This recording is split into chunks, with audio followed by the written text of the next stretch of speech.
Hey y'all, welcome back. Today is September 5th, 2023. Michael Orr played his very first game of college football on September 5th against the University of Tennessee. But before we get into Michael Orr and the updates that I want to give y'all, give me about 2.5 minutes to cover some housekeeping stuff. I wanted y'all to know that I see the comments about whether or not my channel is blocked. I don't know what you think. This channel will be 2 years old in 4 days. 2 years. I don't even have 500 subscribers. For those of you who have seen my Michael Orr videos, it has nothing to do with Michael Orr.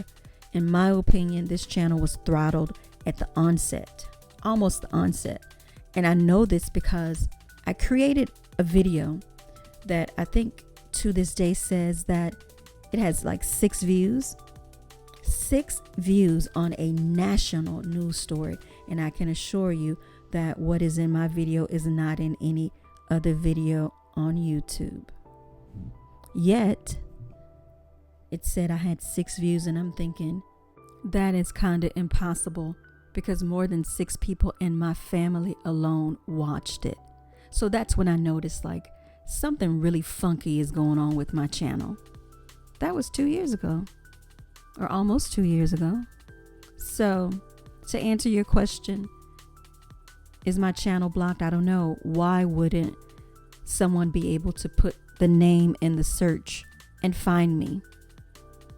I don't know. I have no idea why you can't search for my channel. But one thing I do know is that my channel is fact-based. It's fact-based. You would think that a YouTube algorithm would push a channel like mine, but that never happened. 2 years later, never happened. So guess what? I can't lie, I had to be urged to do this because this has been going on for 2 years. And I'm like, it is what it is.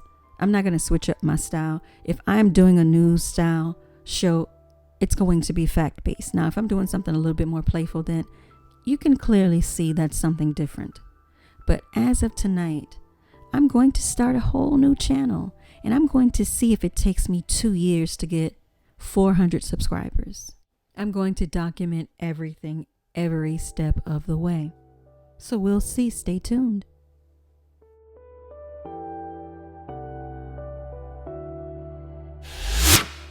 So this conservatorship was filed on August 14th, 2023 in Shelby County, Tennessee. And this petition is to end the conservatorship and a final accounting of everything that has occurred, because in all of these years, nothing was ever filed with the court. There was no yearly reporting. There was nothing. And Deborah Brannon, Google her name, she knows that this should happen every year because she's a guardian ad litem on other cases. And with this situation, it blows my mind in some ways how elaborate and collaborative, it was, and how simplistic it was. Because again, we're talking about a child, somebody that was a senior in high school. And one thing I can say about Leigh Anne Tuohy, she reminds me so much of Michelle Duggar. I said, look at Michelle Duggar with makeup on. Look at Michelle Duggar with sassiness. Because remember, Michelle Duggar, she talks with that almost like a little 6-year-old girl's voice. Very meek, very soft. Leigh Anne Tuohy, she's a little bit more sassy. She's a little bit more in your face. But what they have in common is that both of these ladies, they lead with Christianity. They lead with religion. I remember once that Netflix documentary about the Duggars came out. The Duggar girls, who are now Duggar women, full-grown women with their own husbands, some of them, and children, they were criticized about, why didn't you guys speak out? You didn't speak out until your brother was arrested. You didn't speak out until XYZ. What took so long? They were criticized, right? It's the same criticism that Michael Orr is getting right now. Why did it take so long? Why didn't you say something about this sooner? I remember in one episode one of the Duggar girls, she stated that she was getting married, whatever day it was, and that on the counter in the kitchen was a contract that her father, Jim Bob Duggar, placed, said, she didn't know what it was. She just signed it, because they were running late or whatever, because it was a wedding that day. She signed it and didn't read it. She signed over everything to her father. Sounds familiar? Because naturally, you're going to trust your parents. You don't think that they would ever do anything to hurt you. They would never do anything that's not in your best interest. That's where I see similarities between the Duggars and the Tuohys. That's where I see it. So let's get into who is married to who.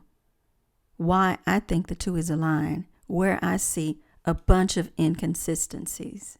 Let's get into all of that, because what is so weird to me is that people are questioning whether or not the Tuohys align. If you just do a little bit of research, you will see where they are clearly, in my opinion, not telling the truth.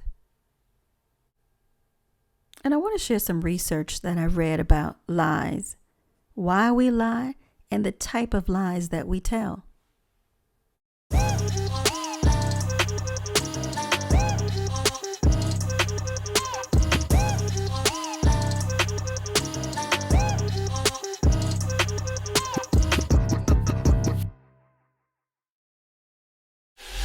So I already told y'all that Collins Tuohy, the fake sister, is married to Cannon Smith, and Cannon Smith is the son of the FedEx founder, Fred Smith, who, helped start, who funded, who in a lot of articles, it refers to Fred Smith's Alcon, that Cannon, the sister, is married to his son, that is her father-in-law, and also that Molly Smith, who produced The Blind Side, is her sister-in-law.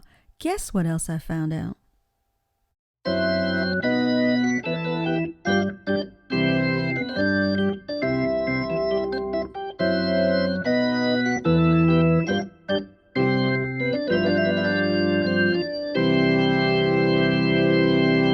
Here's another interesting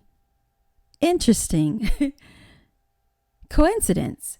In an interview with The Wrap, Johnson and Kosov, remember, these are the guys from Alcon, confirm that they will seek a half dozen similar management company acquisitions, concentrating on the kind of talent rosters that fit their vision.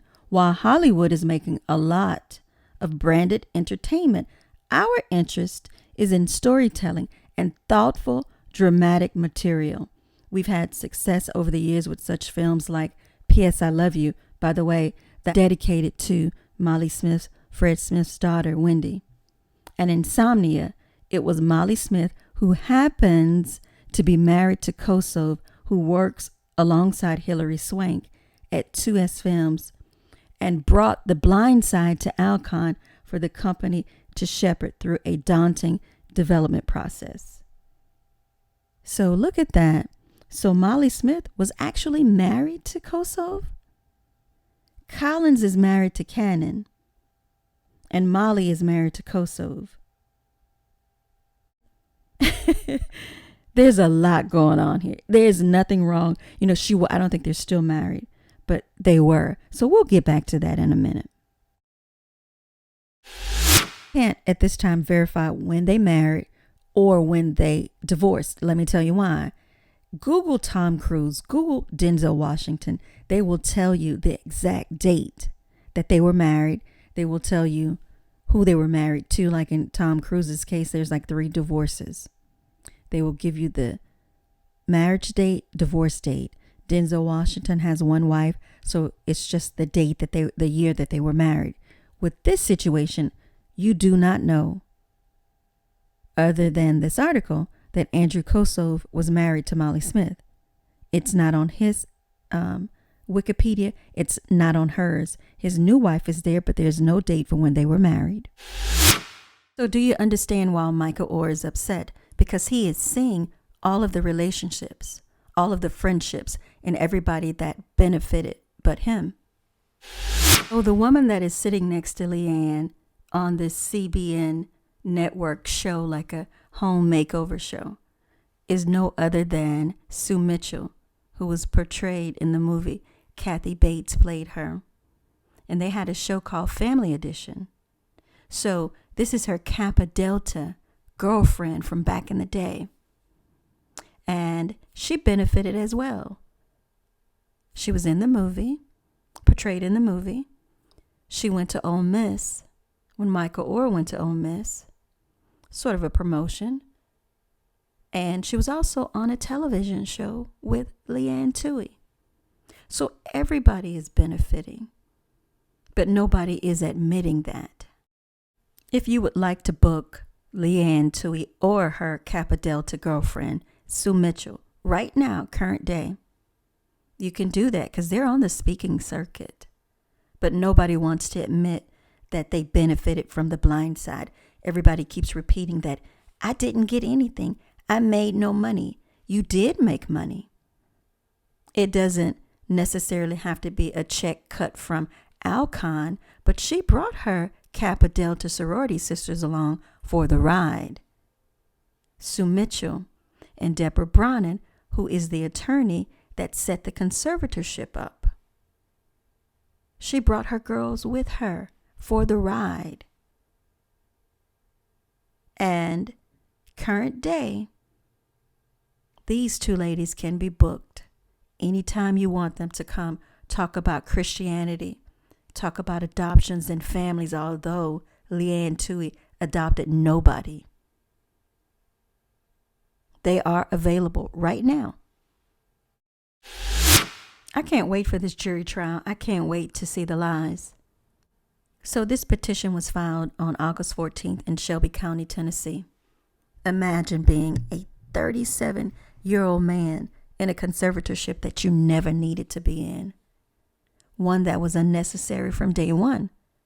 Imagine the family that took you in, that said they loved you, they fed you, they housed you, they provided for you. They said they loved you just as much as they loved their biological children. Imagine them putting you in a conservatorship for no reason. Because when you think about a conservatorship, it's for somebody that is disabled or has some mental issues going on or some sort of issue that they can't manage themselves. You don't put somebody in a conservatorship at 18, 19, when they're off to college.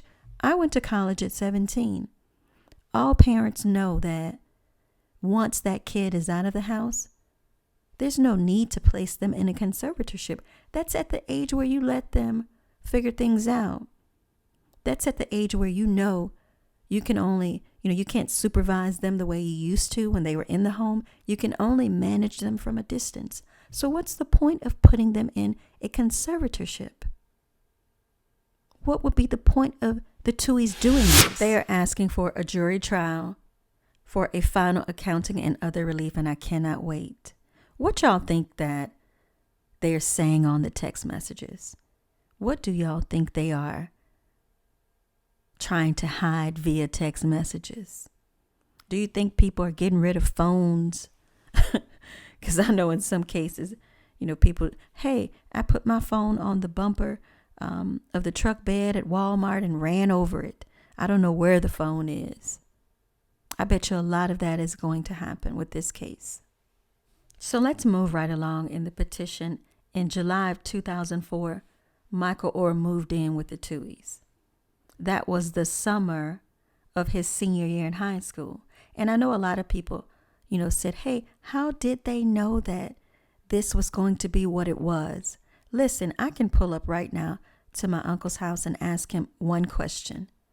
Tell me who the next football star is in Texas and Louisiana. And he can tell me about a kid that plays AAU basketball.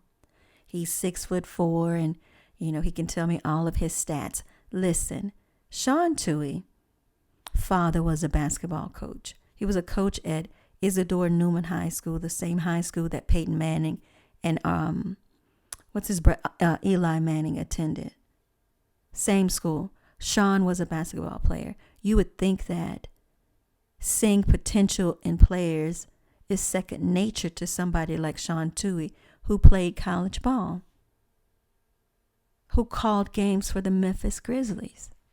So let's not pretend that they had no idea who Michael Oher could become, because that is just, in my opinion, a flat out lie.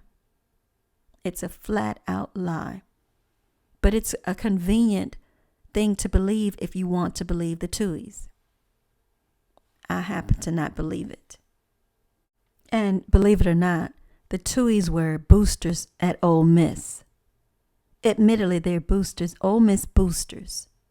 So if you want to believe that they had no idea who they were dealing with when they saw Michael Oher, and when they took interest in him and they were inviting him to to their home, hey, knock yourself out. I just don't buy it. I don't buy it at all. So Briarcrest, 2003, Sean Tuohy is a basketball volunteer coach. This is where Michael Oher, meets him. This is where he starts to engage with him, because Michael Oher was a basketball player as well as a football player. But he does the work online in order to be able to even walk that campus in 2003 as a junior. He did the work. So he's excelling in class and he's excelling on the field.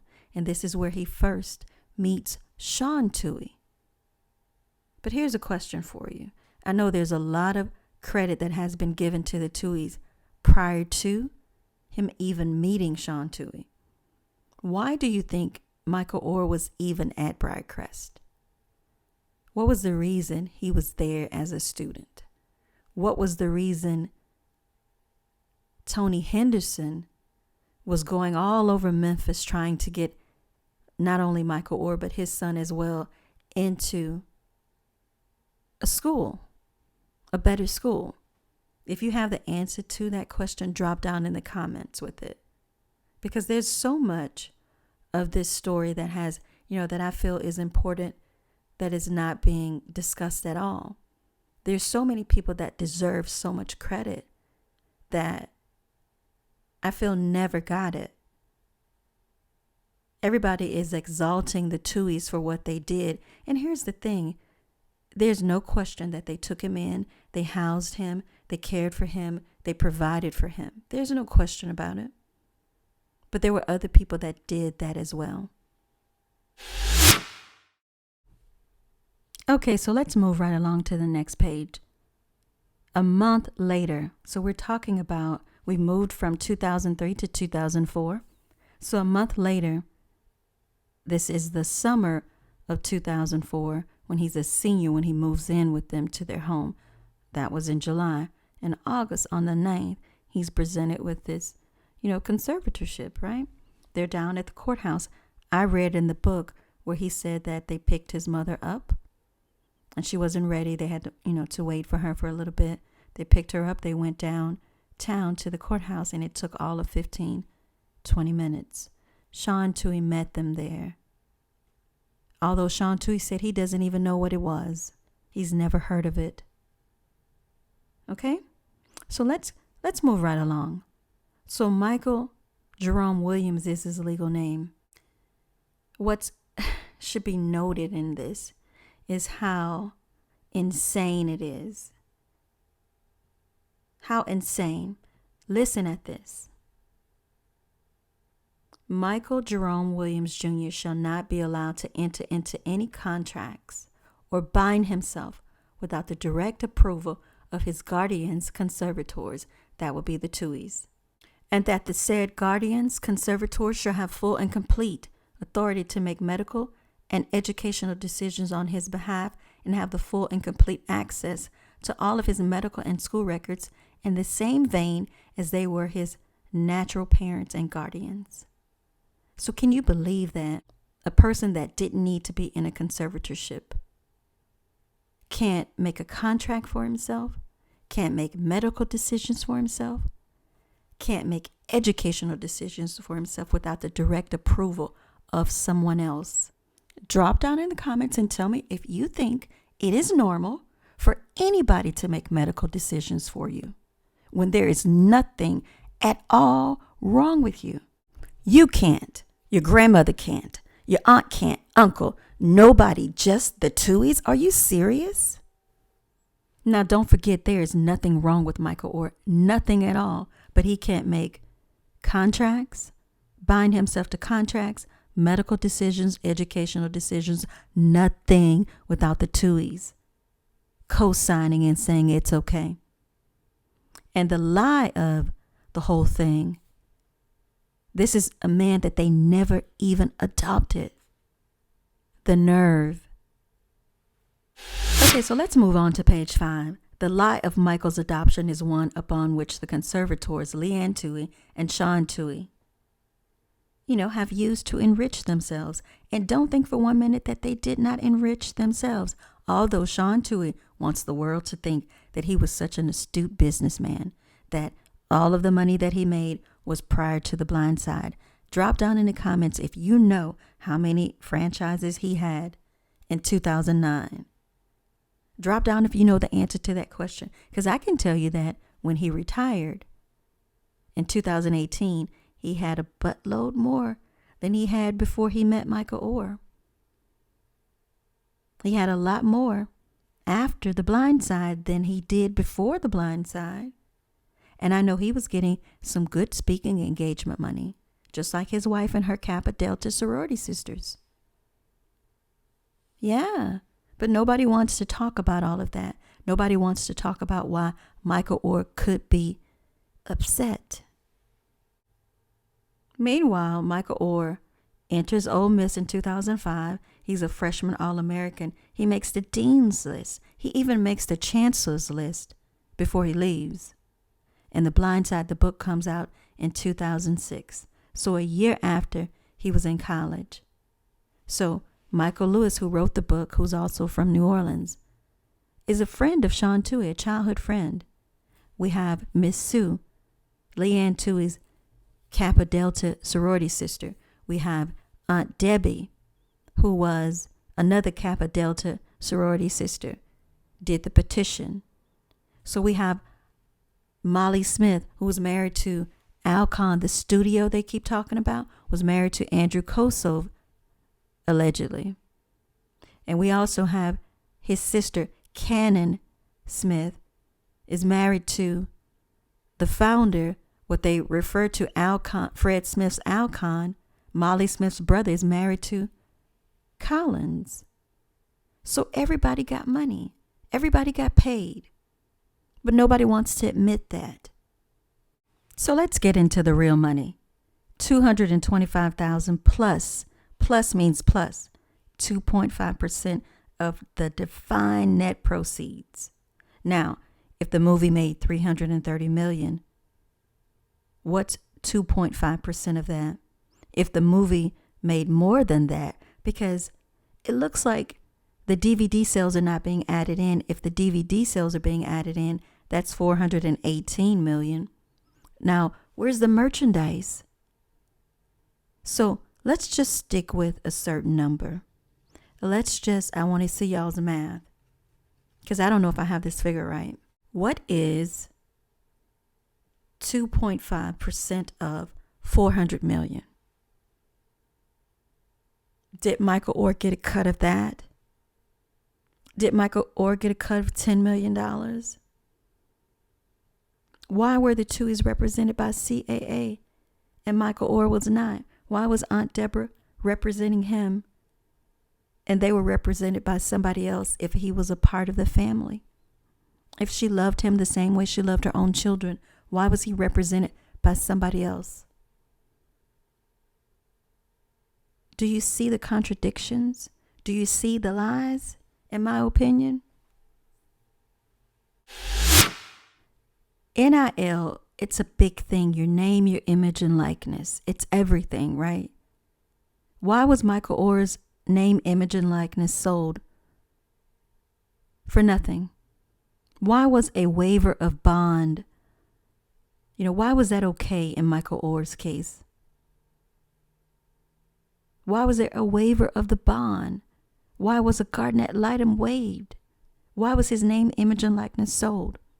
If they had his best interest at heart, Why did all of that happen to him? I think he deserves a lot of injunctive relief. I agree with that.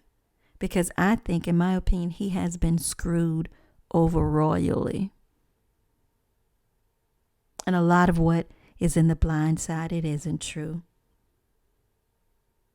What do you guys think? Do you think she's a fake Christian? Why do you think they lied about adopting him? There are certain, kinds of lies. The stats say that the average person lied twice in every 10-minute conversation, and that at the very least, the average person lies twice a day. That's over 730 times. So my question is, why is it that some people think that Michael Oher lied about everything and the Tuohys lied about nothing? Why is that? Why is Leigh Anne Tuohy still telling what we call, and this is not me, this is the University of Massachusetts, this is their study. Go look it up. She's telling all these self-focused lies via her son, via the interviews, via her husband. Self-focused to make her family look good because they wanted to portray themselves as a Christian family. Conservative Christians, wealthy conservative Christians. It's a facade. A good one.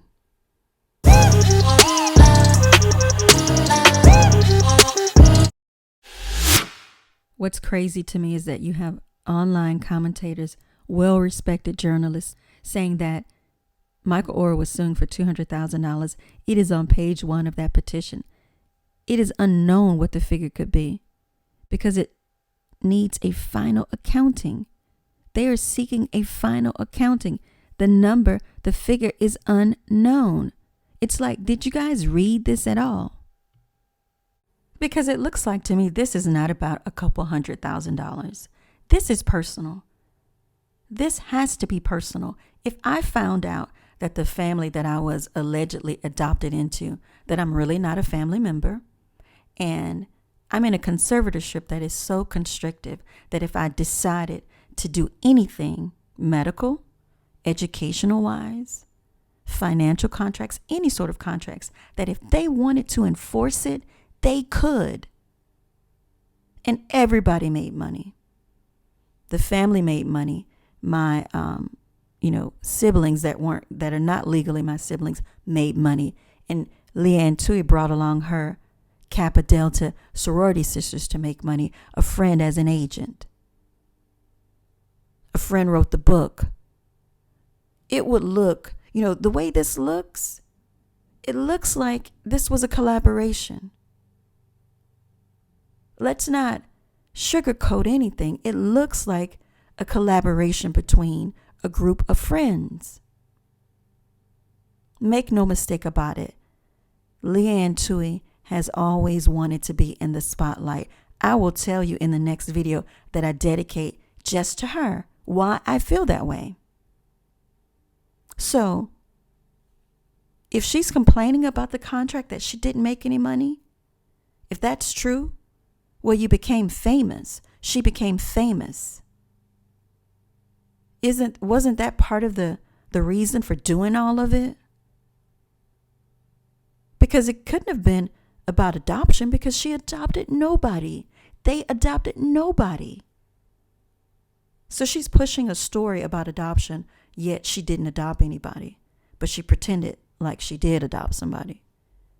It's all a bunch of BS. Let's just call it what it is.